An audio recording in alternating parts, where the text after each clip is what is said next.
Assalamualaikum warahmatullahi wabarakatuh. Kami dari kelompok 13 Manajemen Peserta Didik akan memaparkan materi mengenai pengembangan bakat dan minat.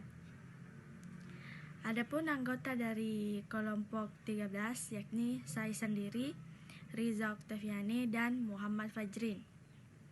Untuk mengefisienkan waktu, langsung saja kita membahas materi pengembangan bakat dan minat.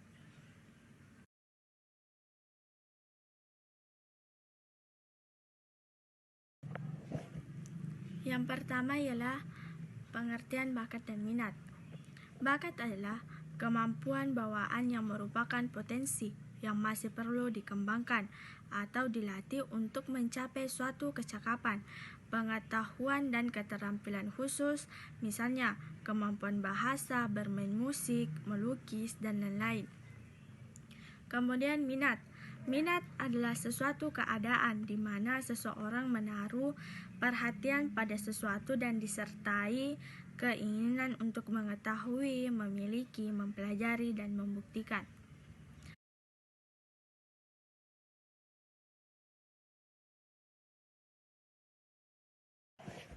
Selanjutnya adalah jenis-jenis bakat dan minat. Yang pertama itu bakat memiliki dua jenis. Yang pertama itu bakat umum, artinya setiap orang memiliki. Yang kedua itu bakat khusus, artinya tidak semua orang memiliki. Misalnya tidak semua orang pandai bermain musik, tidak semua orang pandai menari. Kemudian jenis minat. Yang pertama itu minat vokasional, merujuk pada bidang-bidang pekerjaan. Misalnya, kita berminat untuk bekerja di suatu instansi di bagian keuangan atau persuratannya. Kemudian yang kedua itu minat avokasional, minat untuk memenuhi kepuasan atau hobi. Misalnya, kita hobi bermain basket.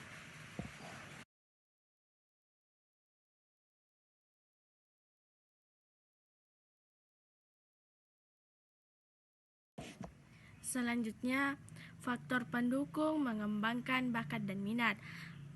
Di sini ada dua faktor, yaitu faktor intern dan faktor ekstern. Faktor intern terdiri dari dua, yaitu faktor bawaan dan faktor kepribadian. Faktor bawaan sendiri merupakan faktor yang mendukung perkembangan individu dalam minat dan bakat sebagai totalitas karakteristik individu yang diwariskan orang tua kepada anak dalam segala potensi melalui fisik maupun psikis yang dimiliki individu sebagai pewarisan dari orang tuanya. Sedangkan faktor kepribadian yaitu keadaan psikologis di mana perkembangan potensi anak tergantung pada diri dan emosi anak itu sendiri. Kemudian faktor ekstern ada tiga, yakni faktor keluarga, faktor lingkungan sekolah, dan faktor lingkungan sosial. Faktor keluarga ini merupakan tempat latihan atau belajar dan tempat anak memperoleh pengalaman, karena keluarga merupakan lingkungan pertama dan paling penting bagi anak. Kemudian faktor lingkungan sekolah, suatu lingkungan yang dapat mempengaruhi proses belajar mengajar yang kondusif dan bersifat formal. Kemudian lingkungan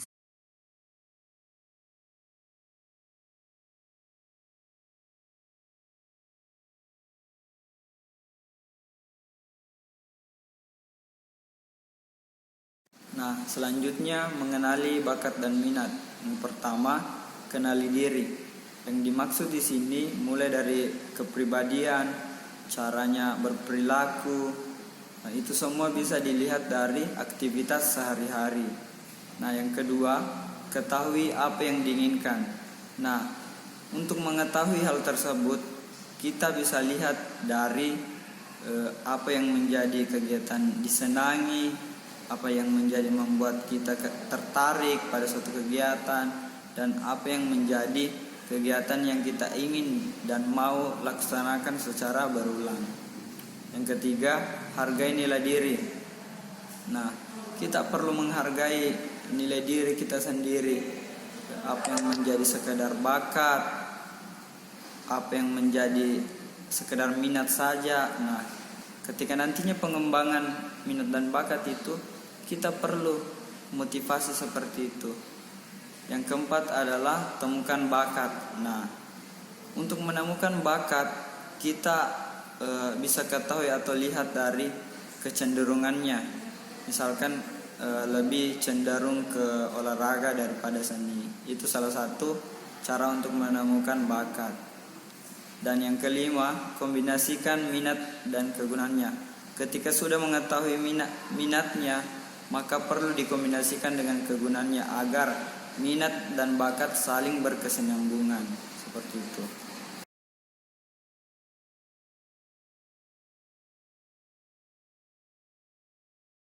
Nah, selanjutnya cara mengembangkan minat dan bakat. Nomor satu atau yang pertama, perlu keberanian. Ini sangat diperlukan, out of the box, keluar dari zona nyaman. Mulai dari berani mencoba, berani mengorbankan sesuatu, itu akan mengembangkan minat dan bakatnya. Selanjutnya yang kedua, perlu didukung latihan. Nah, kita tidak mengharapkan bakat alami saja atau apa yang menjadi minatnya saja, tetapi perlu didukung dengan latihan yang rutin. Pengembangannya akan lebih signifikan. Yang ketiga, perlu didukung lingkungan. Nah, hal ini menjadi penting karena mulai dari fasilitasnya untuk mengembangkan minat dan bakat, ataupun dukungan dari keluarga, dukungan dari teman-teman atau lingkungan sekitar.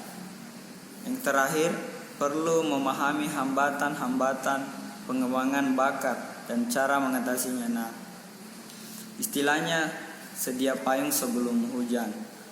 Apa yang menjadi hambatan-hambatannya itu nanti ke depan sudah dipahami dan sudah dimengerti, dan solusinya sudah kita ketahui, dan sisa nantinya misalkan ketika terjadi kita sudah mampu mengatasinya. Seperti itu. Itulah tadi pembahasan materi mengenai pengembangan bakat dan minat peserta didik. Jika ada kesalahan mohon dimaafkan. Saya tutup dengan ucapan wabillahi taufik wal hidayah. Wassalamualaikum warahmatullahi wabarakatuh.